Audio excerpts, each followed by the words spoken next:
Birisini öldürmem ne demektir? Niçin kötüdür? Doğa açısından kötü diye bir şey yok zaten. Tanrı açısından.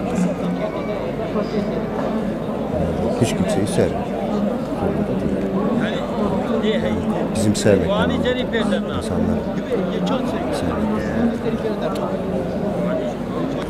Bir neden sunuyor. Her şey apaçık.